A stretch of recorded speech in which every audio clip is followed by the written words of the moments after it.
오늘부터 토요일까지 시편 69편 꽤 긴 시인데요. 이 시를 묵상하게 됩니다. 사실 시편의 그 중에서 신약 성경에 제일 많이 인용한 게 두 편인데 하나는 시편 22편입니다.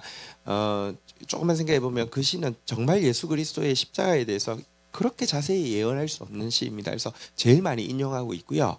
두 번째가 시편 69편인데요. 이것은 예수 따라가는 신자의 삶에 있는 위기들을 어떻게 극복하고 결국은 정말 하나님이 예비하신 그 축복을 다음 세대까지 물려줄 수 있는지에 대해서 가장 잘 보여주고 있는 시입니다. 그래서 이 시에서 신약의 6구절을 인용하고 있는 시입니다.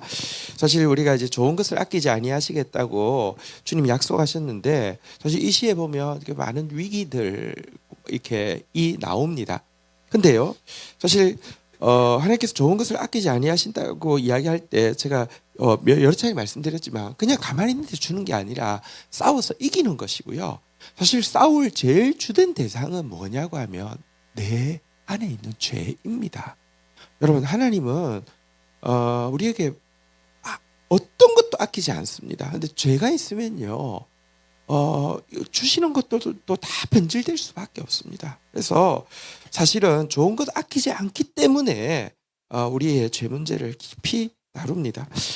저는 과거에 이제 그때 이제 이제 부산에 있는 작은 교회를 대학생 때 이제 우연히 맡게 되고 정말 영혼들을 향한 하나님의 마음을 주셔서 이제 기도를 시작하게 되고 특별히 이 천하보다 옛날에는 너무 문제 많아 보이고 숫자도 적어 보이고 얘들 위해서 죽기에 너무 아깝다 생각했는데 하나님의 마음이 임하고 나니까 목자의 마음이 임하고 나니까 똑같은 아이들인데 한 아이가 우주처럼 보이고 너무 소중해 보이는데 내가 내 가진 것 가지고 줄 것이 없으니까 하늘의 능력 진짜 하나님의 은사가 임하지 않으면 안 되겠다는 생각이 들어서 이제 하나님 앞에 기도하고 나아갈 때에 어쨌든 소원을 다 하랬는데 더 이상 뭘 기도해야 될지 모르는데 갑자기 회개의 영이 크게 임해서 정말 그 생각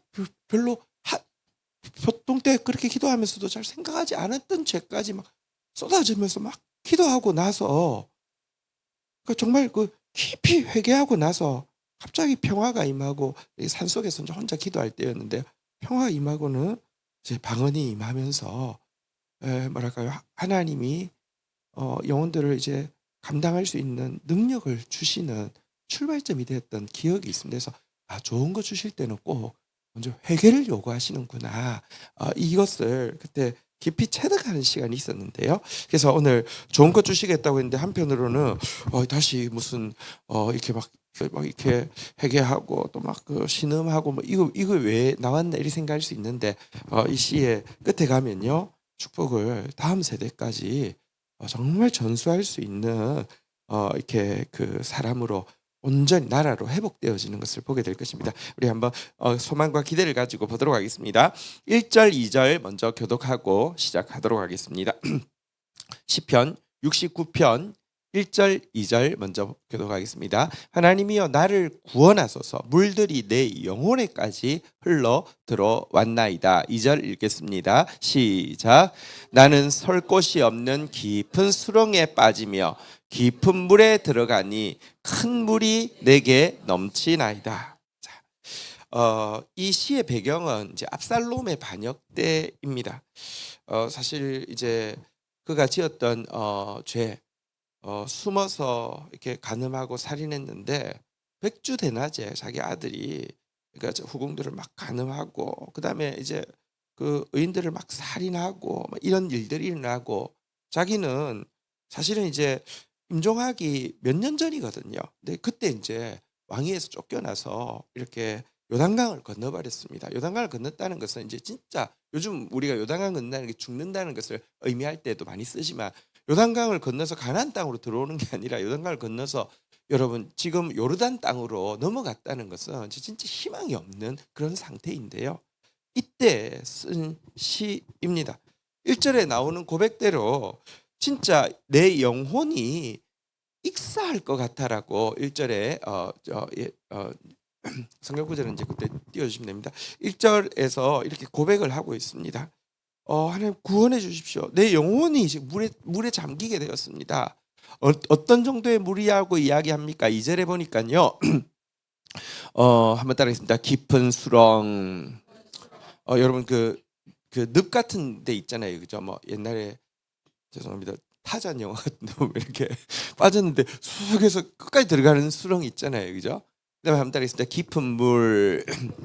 이거는 깊은 바다라는 뜻입니다. 뭐 얕은 바다에서는 해수욕도 하고 놀지만 깊은 바다 빠지면 뭐 끝없이 내려가는 깊은 바다. 한번 따라하겠습니다. 큰 물결, 쓰나미 같은 물결이 삼키는 이런 상태에서 내 영혼이 익사하게 되었다 이렇게 이야기하고 있습니다. 요즘 가끔 그 뭐랄까요, 갯벌에서 사고 나서 이번에도 누군가 갯벌을 갔다가 이제 여기 이제 빠져 있는 상태에서 고립된 상태에서 이제 애경이 가서 구명조끼를 주고는 피부를 주고는 자기가 이제 익사를 했잖아요. 근데 그게 뭐 그렇게 전문적으로 훈련되고 해도요, 물은 굉장히 무섭습니다. 또 갯벌도 굉장히 무섭습니다.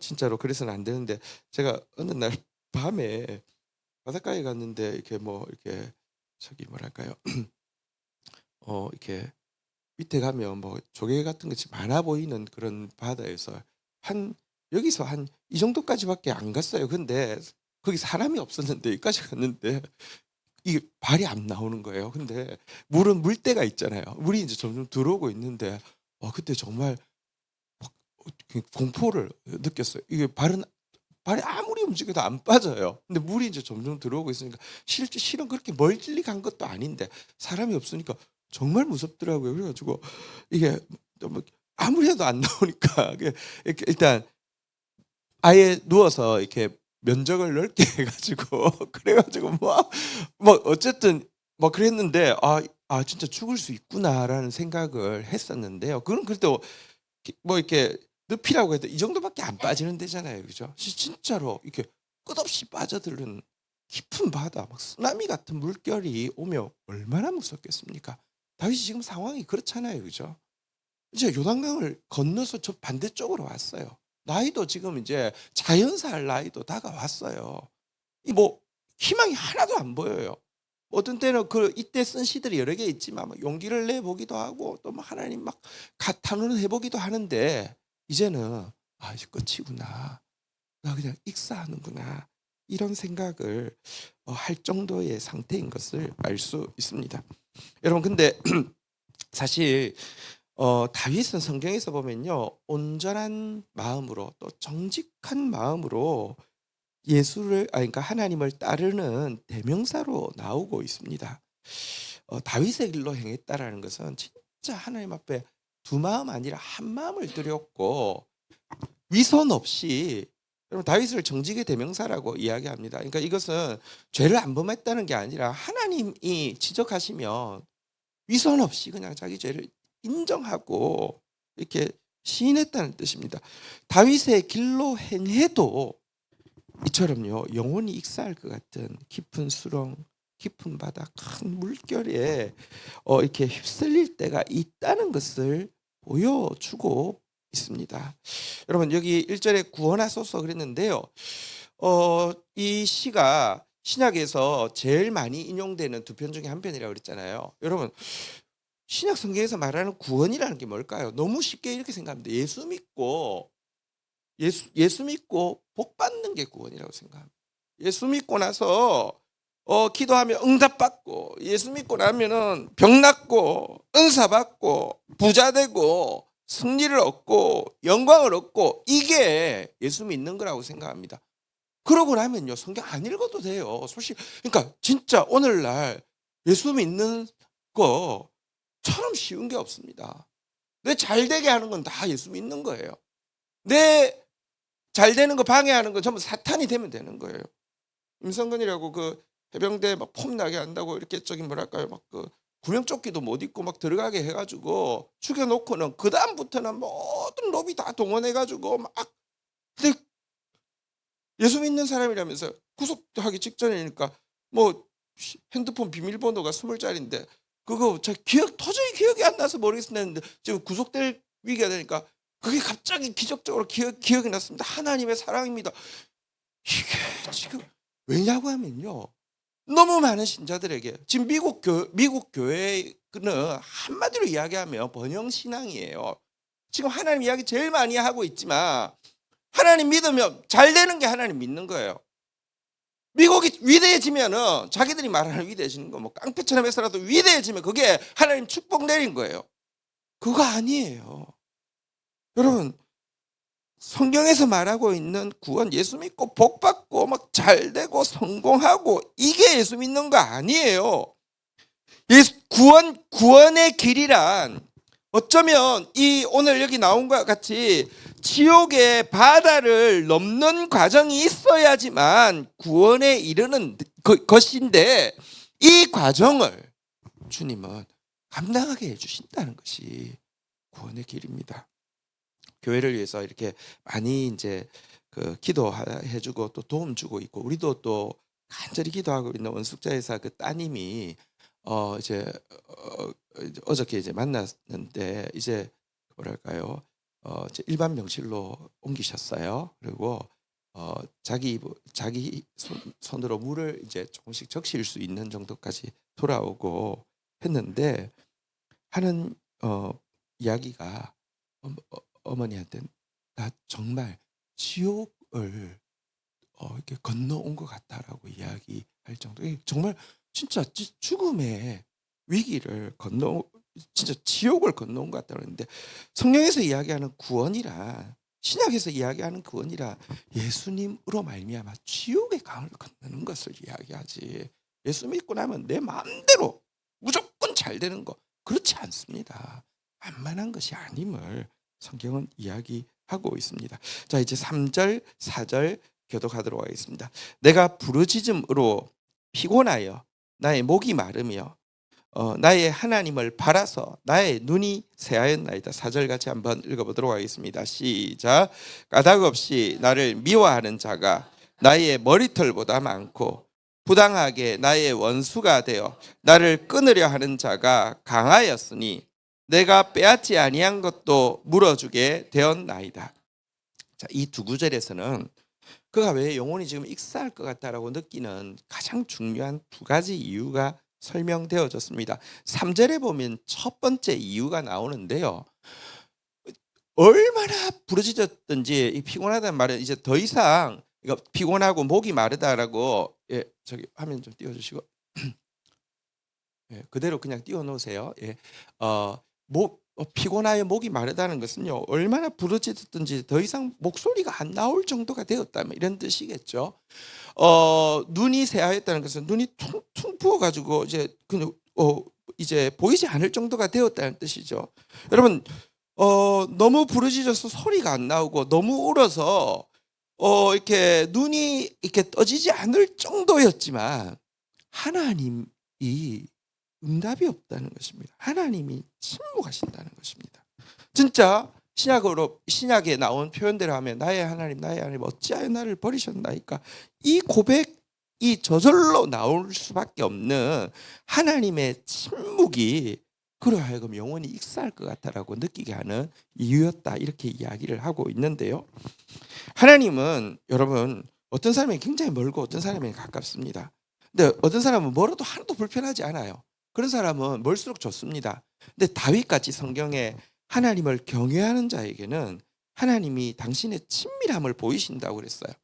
그가 찾을 때에 내가 여기 있다 대답한다고 그랬어요. 그런 관계를 누렸어요. 다윗은 하나님 없으면 안 돼요.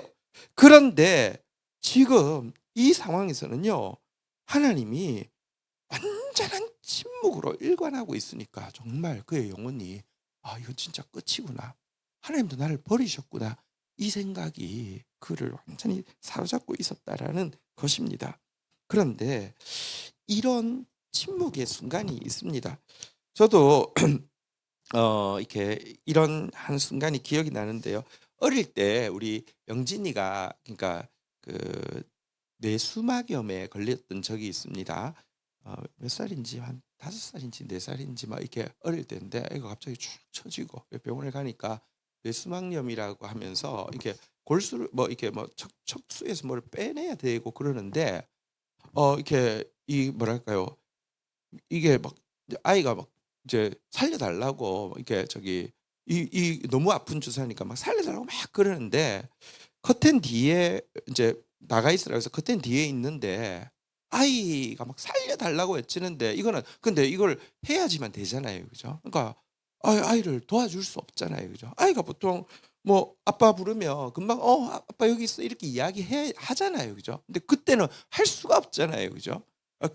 그런 부모가 자녀가 찾아도 침묵할 수밖에 없는 순간이 있구나. 그런 생각을 그때 되게 절실하게 그땐 뒤에서 막 진짜 내가 그 막 척수를 막 주사를 찔러서 막 빼는 것 같은 그런 고통을 느껴도 한마 그러니까 없는 것처럼 해야 되는 순간이 있더라는 것을 느낀 적이 있습니다. 여러분 한 개 기억해야 합니다. 우리가 범죄해도 진실로 하나님 앞에 참회하며 하나님 다 용서하십니다. 근데 문제는요. 사단도 우리가 범죄하면 성경에 보면 다윗이 이 범죄를 했을 때 나단이 와서 뭐라고 했습니까? 사단에게 크게 비방할 거리를 주셨다. 이렇게 이야기를 하고 있습니다. 사단이 틈을 탈 수 있는 지난 주일도 이야기했지만 사단이 하나님을 크게 모욕할 수 있는 기회를 주는 게 죄입니다. 죄가 사단으로 하여금 하나님을 모욕하게 한다는 게 하나님을 막 그가 서서 막 욕하는 게 아니라 하나님의 자녀가 여러분 이렇게 그 뭐랄까요 망가질 수밖에 없는 죄가 그렇게 한다는 것입니다. 한번 생각해 보십시오. 이 일이 다윗의 자녀로 하여금 보십시오. 어쨌거나 부모가 뭐랄까요 자녀들에게 거울인데요. 다윗의 자녀에게 부모의 이 모습이 미쳤을 악영향. 물론 부모만의 잘못이 아닐 수 있어요. 그걸 받아들임에 있어서도 똑같은 사건을 받아들임에 있어서도 다르게 받아들일 수 있습니다. 그러나 어쨌거나 그 압살롬이랄지 아도니아랄지 이런 사람 안에 여러분 굉장히 안 좋은 영향력을 그러면서 또 핑계 댈 수 있어요. 우리 아버지 우리 자녀들 돌아보지 않고 그런 짓 했어. 그런 사단이 틈을 타서 이것으로 말미암아 하나님을 모욕하고 하나님에 대해서 왜곡되게 하는 기회를 주는 것이고요. 또 신하들에게도 마찬가지입니다.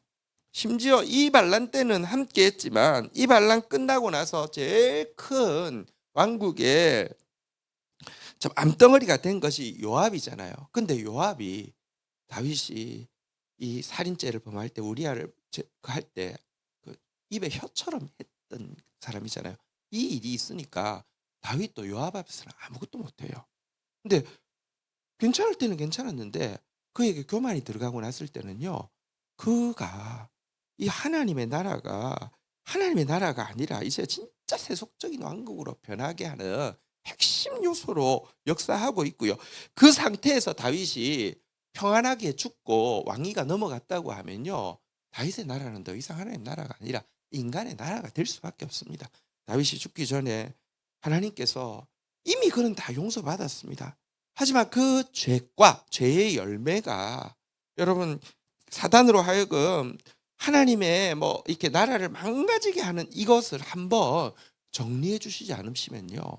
그는 평안하게 죽을 수 있습니다. 하나님 용서하셨더니 그러니까 나한테 문제가 없었다. 그다음에는요. 진짜 하나님 나라가 아닙니다. 그냥 그것으로 그냥 자동으로 끝나게 되는 것입니다. 하나님이 다윗을 사랑하시기 때문에 이 죄의 죄가를 뽑아 주시기 위해서 큰 수술을 해야 되는데 내수막류 수술처럼 이렇게 뭔가 해야 되는데 그때는 하나님이 침묵할 수밖에 없는 때가 있다는 것입니다. 두 번째 이유가 4절에 한번 나오는데요. 4절에서 이야기하는 자기 영혼이 익사할 것 같다고 느끼는 또 한 가지 이유는 뭐냐고 하면요.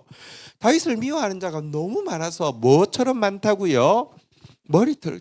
저는 숱이 참 적지만 제가 한 번도 제 머리카락 숫자를 세볼 엄두를 못 냅니다. 이거 아마 죽을 때까지 엄두도 안 낼 것이고 못 셀 겁니다. 근데 여러분 뭐 머리숱 많은 사람 다 하겠죠. 근데 보십시오. 나를 미워하는 사람이 너무 막 머리털보다 많다고 하는데 이게 어떤 사람은 이유가 있을 수 있잖아요. 그죠? 저 사람 나한테 그때 서운한 게 있어서 저러지 뭐 이렇게 몇 명은 진짜 꼽히는데 저 사람 왜 나 미워하지? 여기 보면 이렇게 여기 보니까 미워한다는 표현이 있고요. 그 다음에 원수가 되어서 나를 끊으려고 한다. 이거는 이제 나를 죽이려고 한다는 것이잖아요. 그죠? 미움이 살이로 변하고요. 또 내가 빼앗지 않은 것도 이제 막 빼앗으려고 한다. 나한테서 뭐 나에게 있는 모든 뭐 명예든지 뭐 이렇게 부든지 아니면 뭐 모든 거 뭐 첩이든지 전부 다 막 갈취하려고 하는 사람이 왜 이렇게 많지? 왜 이렇게 많지? 아니 저 사람까지 저럴 이유가 뭐지? 아무리 생각해봐도 이유를 모르겠어요. 여기 부당하게 나를 미워한다라고 이야기를 하고 있는데요. 나를 죽이려고 하고 내 것을 빼앗으려고 한다는데 이런 사람이 이렇게 많을 수가 있나? 이게 그로 하여금 너무 숨을 못 쉴 것 같은 고통에 빠지게 했다. 이렇게 이야기를 하고 있는데요. 여러분 한 가지 좀 기억해야 합니다. 신자는 정당한 미움은 받아서는 안 됩니다. 여러분들이 미움받을 정당한 이유가 있는 미움받는 것은 박해받는 거 아닙니다. 부끄러운 일입니다. 절대 그리스도인은 정당한 미움받아서는 안 됩니다. 지금 여러분 정당하게 잘못해서 정당하게 감옥 간 거는요. 주를 위해 박해받는 거 아닙니다. 우리 교단에 이제 목사 한 사람 감옥에 가 있는데 그 총회를 이번에 했는데 어떤 뭐 이렇게 그 노예에서는 이렇게 그 뭐랄까 단원서와 정부 비판 성명을 내야 된다고 올렸고요. 어떤 노예에서는 그러니까 뭐 저도 이제 막 그런 이제 했죠. 이거 그런 식으로 하나님의 말씀을 대언하는 자리에서 설교를 그런 식으로 하는 것은 이건 하나님 성경적으로도 교단 정신으로도 이게 위배된 것이라고 징계해야 된다고 이렇게 올리기도 했습니다. 그런데 여기서 총회 자리에서 막 이렇게 논쟁이 있었는데 그래서 그런 이야기를 하더라고요. 만약에 논쟁이 없었으면 진짜 정부를 규탄하고 막 석방을 하라고 막 이런 거 성명서 나올 뻔했어요. 그 막 이렇게 해봐 하는 게 이게 그 하는 게 무슨 의미가 있어? 뭐 이렇게 어차피 막 그렇게 될 텐데 아니요 의미 있을 때까지 효력 있을 때까지 해야 돼요. 그래서 결국은 성명서가 못 나왔어요. 그러니까 뭐 이렇게 성명서가 나오긴 나왔는데 뭐 모든 사태 앞에서 우리의 죄와 우리의 책임을 더 깊이 생각한다. 그리고 뭐 이제 그렇지만 가능하면 불구속 상태에서 재판해 주면 좋겠다. 뭐 이런 정도로 약화해서 나왔어요. 정당한 미움은 부끄러운 줄 알아야죠. 근데 여러분 정당한 미움 받아서는 안 되지만 부당한 미움이 있을 수 있는 것이 아니라 어쩌면 받아야만 된다는 것을 기억해야 합니다. 이 구절을 신약 성경에서 예수님이 직접 인용하시면서 율법에 기록된 바 그들이 이유 없이 나를 미워하였다 한 말이 응하게 하려 함이라라고 하면서 예수님이 뭘 누구한테 무슨 잘못이 있었겠어요? 누구한테 원수진 것이 있겠어요? 누구한테 무관심해 가지고요 마음에 상처를 준 일이 있었겠어요? 넌 나에게 모욕을 줬어. 그래서 그런 일이 있었겠어요? 없어요. 근데 너무 많은 사람이 미워하고요. 너무 많은 사람이 죽이려고 하고요. 너무 많은 사람이 전부 갈취하려고 했단 말입니다. 이럴 수 있다는 거 예수 쫓아가는 사람에게 이런 일이 있을 수 있다는 거 기억해야 합니다. 요한복음 15장 18절부터 19절에 보면 이런 말씀이 있습니다. 세상이 너희를 미워하면 너희보다 먼저 나를 미워한 줄 알라. 너희가 세상에 속하였으면 세상이 자기 것을 사랑하였거니와 너희가 세상에 속하지 너희가 세상에 속한 자가 아니요 도리어 내가 너희를 세상에서 택하였기 때문에 세상이 너희를 미워하느니라. 세상이 여러분 너무 사랑하며 여러분이 굉장히 문제가 있는 것입니다. 예수께 속한 택함 받았으면 세상으로부터 미움 받는 부분이 있습니다. 다시 이야기합니다.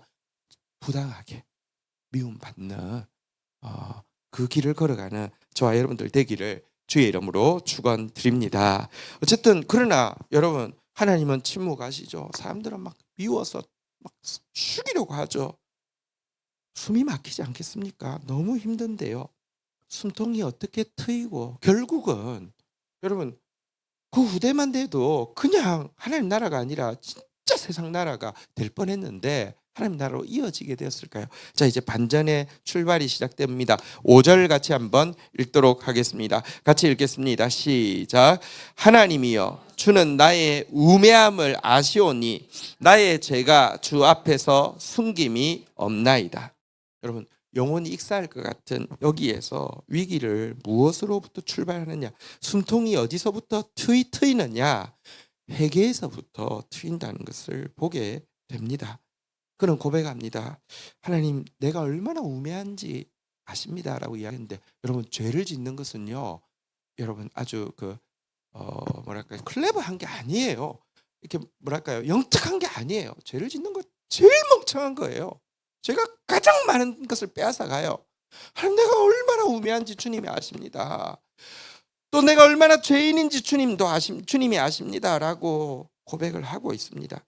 하나님 앞에서 자기 명철, 자기 의를 내세울 사람 아무도 없는데요, 너무 많은 사람이 하나님 앞에서요, 나는 죄는 사실 죄인은 맞는데 그다지 죄인은 아니고, 나는 은혜로 받은 건 맞지만 꽤 그래도 공로가 있다라고 주장을 하고 있습니다.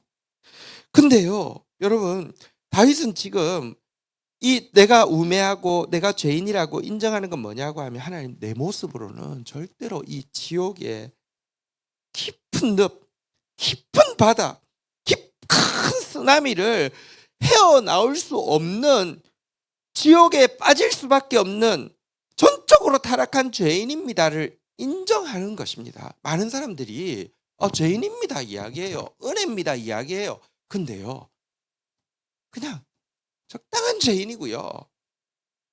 주님도 좀 날 위해서 많이 하셨지만 나도 적잖게 주님을 위해서 했습니다라는 게 있습니다. 이게 평소 때는요, 뭐 그냥 신앙생활 하는데 문제가 없습니다. 근데요, 주님이 내 죄가를 수술해서 진짜 좋은 거 주고 싶어서, 다윗의 왕국이 자기 때뿐 아니라 예수님까지 이어질 수 있도록 좋은 거 주고 싶어서 죄가를 수술하려고 할 때는요, 여러분, 주님이 침묵하시고 막 사람들이 막 죽일 것처럼 달라들 때, 사탄이 죽일 것처럼 달라들 때는요, 여러분, 전적 타락에 대한 깊은 고백 없이는 수술대에 오르지 않습니다. 이 영혼의 익사 앞에서 그냥 진짜 자기가 하나님 먼저 떠납니다. 우리에게 다가오는 이 문제들, 사실 다시 이야기합니다. 이거 하나님 좋은 거 주시려고 하시는 것입니다. 전리품 주시려고 하시는 것입니다.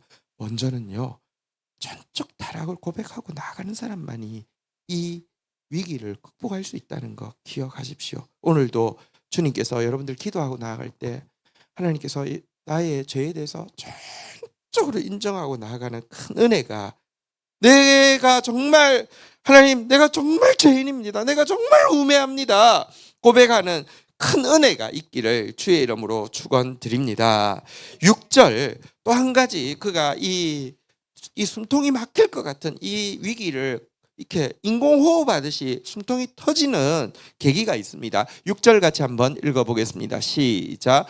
주 만군의 여호와여, 주를 바라는 자들이 나를 인하여 수치를 당하게 하지 마옵소서. 이스라엘의 하나님이여, 주를 찾는 자가 나로 말미암아 욕을 당하게 하지 마옵소서. 자, 보십시오. 다윗은 영적 지도자인데, 영적 지도자가 해야 되는 제일 중요한 역할이 뭘까요? 영적 지도자가 기도 많이 해서 교인들이 막 이상하게 거기만 가면 막 사업도 잘 되고 막 잘 되는 겁니까? 영적 지도자가 막 이렇게 능력이 많아가지고요, 뭐 이렇게 손 대는 것마다 뭐 이렇게 갑자기 이 부동산을 사면 이 부동산이 막 오르고 막 이래가지고 막 교회가 막 뭐 재산이 막 많아지는 것입니까? 여러분, 한국 교회에 진짜 기라성 같은 지도자들이 진짜 내가 기도하면 다 돼. 응? 우리 교회 뭐 이렇게 부자 된 게 누구 탓인 줄 알아? 내가 다 은행 가서 돈 빌리고 그다음에 이거 팍 샀더니 이게 100배 올랐죠. 그런 사람 많습니다. 여러분, 근데 영적 지도자가 해야 되는 제일 중요한 역할이 그거 아닙니다. 그래서 그 세운 것 이상으로 무너뜨리는 게 한국 교회잖아요, 지금. 영적 지도자가 해야 되는 일이 두 가지인데요, 그로 말미암아 사람들이, 한번 따라하겠습니다. 주를 바라는 자, 주를 찾는 자, 그 때문에 주님 바라게 되고요. 그 사람 때문에 주님을 찾게 만드는 것이 영적 지도자입니다. 다윗이 어쨌든 하나님 막 찾고 바라는 사람으로서 하나님 말씀을 찾고 하나님 말씀 바라는 사람으로서 살고 그 말씀을 시로 또 고백하고 찬송으로 고백하고 자기도 그거 믿고 나아가는 가운데 자기뿐 아니라 꽤 많은 사람들이 다윗 때문에 주님을 바라게 되었습니다. 주님 말씀을 바라게 되었고요. 다윗 때문에 주님을 찾게 되었습니다. 간절히 찾게 되었습니다. 그들은 전체 숫자에서는 소수지만 이들이 지금 압살롬 반역 때도 목숨을 걸고 같이 요단강을 건너와 있습니다. 다윗의 이야기는 지금 고백은 이 기도는 뭐냐고 하면 하나님 사실 나는 과거에 받은 용서만 해도 너무 크고 하나님 지금까지 용납해 주신 것만 해도 너무 커서 주님 저는 이것으로 끝나도 괜찮습니다. 그런데 이 공동체를 보십시오. 부족하지만 나 때문에 하나님 바라고 있는 분들입니다. 부족하지만 나 때문에 하나님 찾고 있는 분들입니다. 이 공동체가 나 때문에 수치당하지 않게 해주십시오. 이 공동체가 나 때문에 욕당하지 않게 해주십시오. 내가 지금 하나님 앞에 내 숨통 튀어달라고 이 위기를 벗어나게 해달라고 간구할 수 있는 것은 나의 공로가 아니라 또 나의 유익이 아니라 함께 기도하고 있는 성도들의 그 기도 덕분에 또 이 성도들이 정말 하나님 맞았다, 하나님 말씀 틀리지 않았다라고 고백함으로 하나님 알게 하기 위해서 하나님 응답하여 주십시오라고 기도하고 있는 것입니다. 여러분 교회가 왜 소중하냐고 하면요, 함께 주님 바라고 함께 주님 찾는 공동체의 모임이기 때문에 교회가 소중한 것입니다. 기억하십시오. 우리는 절대 홀로 서서 신앙생활 할 수 있는 존재 아니고요. 홀로 서서 신앙생활 할 수 없지만 할 수 있다 하더라도 해서도 안 됩니다. 내가 정말 성령 충만해서 혼자 있어도 범죄 안 할 것 같고 혼자 있어도 주님 사랑할 것 같다 할지라도 여러분 하나님이 나에게 그 힘 주신 것은 나 혼자 잘할 수 있다는 것 증명하기 위함이 아니라 누군가 몸에 지금 쓰러져 가는 지체들 주님 바라자고 주님 찾자고 격려하고 중보해 주게 하기 위해서 힘을 주신 것이고요. 또 내가 약할 때는요, 내가 잘못해서 내가 약해졌으니까 내가 책임져야죠 하고 나 그냥 끝나면 되는 거 아닙니다. 그거는 하나님께 욕을 끼치는 거예요. 그렇지 않습니다. 내가 약할 때는요, 몸의 지체들로부터 공급받아서 일어나게 하는 것, 일어나는 것, 그게 겸손이고요. 그게 하나님 의지하는 것입니다. 하나님 의지하는 사람은 교회를 의지해야 됩니다. 이런 생각하기 쉽잖아요. 하나님 나는 항상 강해서 제가 교회 사랑하는데 우리 공동체 공급만 주는 사람 되게 하시고 절대로 의지하는 사람 되지 않게 하여 주십시오. 교만입니다. 착각입니다. 다윗 왕도 공동체 덕분에 산다라고 이야기하게 하는 것이 하나님의 역사입니다. 그래야지 나중에 공동체를 도와줘도 내가 위대한 지도자를 도와준 게 아니라 거저 받았기 때문에 거저 흘려보내는 거예요. 이거 꼭 기억해야 합니다. 저 과거에 진짜 부끄럽지만 잘 나갈 때 여러분 제가 막 집회를 가거나 할 때 교회 기도 부탁을 한 적이 없습니다. 왜냐고 하면 기도 안 해도 잘할 것 같았고요. 또 한 가지는 이렇게 뭐랄까요? 이렇게 제가 집회를 너무 많이 다녀서 우리 성도들 못 보는 거 미안하기도 하고 그래서 기도 부탁 안 했어요. 근데 지금은요, 제가 금요일마다 말씀 위해서 기도해 달라고 하는 이유가 뭔지 아십니까? 진짜 여러분 기도 없으면 안 된다는 걸 너무 많이 느껴요. 또 여러분이 기도해 주시는 게 얼마나 큰 힘인지 매번 느껴요. 나 기적 같아요. 하나님 말씀이 임하는 게 내가 제일 신기해요. 어떻게 해요? 어떻게 하나님 이렇게까지 말씀하시지? 여러분 저는요 교회 없으면 안 되고요. 여러분도 마찬가지입니다. 교회 없으면 안 됩니다. 영혼이 질식할 것 같습니까? 교회가 여러분 옆에 있는 지체가 우리 한번 옆 사람한테 이야기하겠습니다. 나는 당신 없으면 안 됩니다. 예. 우리는 진짜 이것 가지고 서로 버티며 이겨나가는 존재입니다. 전도서 4장 9절부터 보면요. 두 사람이 한 사람보다 나으면 그들의 수고함으로 좋은 것을 얻을 것입니다. 10절 같이 한번 읽어볼까요? 같이 읽겠습니다. 시작. 혹시 그들이 넘어지면 하나가 그 동물을 붙들어 일으키려니와 홀로 있어 넘어지고 붙들어 일으킬 자가 없는 자에게는 화가 있으리로다. 우리 이거 공동체로 싸워 이기는 것입니다. 할렐루야. 마지막 7절 읽도록 하겠습니다. 시작. 내가 주를 위하여 비방을 맞쌌으니 수치가 나의 얼굴을 덮었나이다. 자, 여기 이제 마지막으로 좀 묵상하겠습니다. 여러분, 지금 다윗이 지금 받고 있는 게 비방이 주를 위해서 받고 있다고, 주를 위해서 수치를 당한다라고 단언을 하고 있는데요. 이 말이 무슨 말일까요? 사실 지금 이 압살롬의 반역의 중요한 원인은 자기가 범한 바세바 사건이 맞습니다. 다윗도 이것을 인정하지 않는 바가 아닙니다. 근데 왜 주를 위해서 비방받았다, 주님을 위해서 수치를 당한다라고 이야기할까요?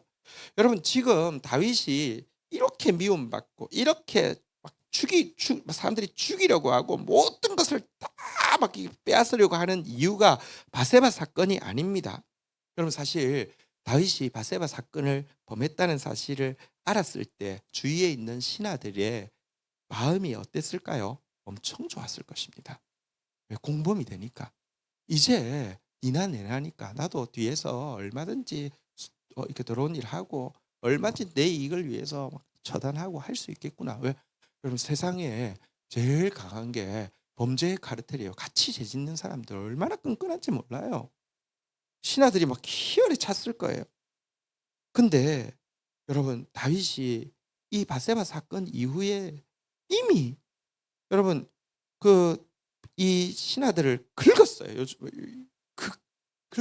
이제 어떻게 쓰는지 잘 모르겠는데 그렇게 했어요. 왜? 이 사건 있고 나면 이제 좀 편해질 줄 알았는데 이 사건 이후에 신하들의 분노와 짜증이 폭발했던 이유는 이 사건 지나고 나자 더더욱 죄에 대해서 민감해지고 하나님 앞에 나아가려고 몸부림치는 것 때문에 저건 가능성 없어. 저건 제껴야 돼. 저거 없애야 돼. 이런 원인이 되었다는 것입니다. 지금 자기가 죄가 없는데 당한다는 게 아니라 자기가 죄와 싸우기 때문에 이런 일이 있다고 하면서 하나님 앞에 나아가고 있는 것입니다. 어쨌든 여러분 보십시오. 부당한 미움 받고요. 또 비방과 수치를 당하는 이유가 더 주님 앞에서 성결하려고 몸부림치기 때문에 같이 범죄해서 같이 더러워지고자 하는 사람들이, 어둠에 속한 사람들이 미움을 받는 것이 신자의 자리여야 한다는 것을 오늘 기억하며 주님 앞에 나가도록 하십시다. 우리 자리에서 일어서시겠습니다. 우리 같이 찬양하고 주님 앞에 나가도록 하겠습니다.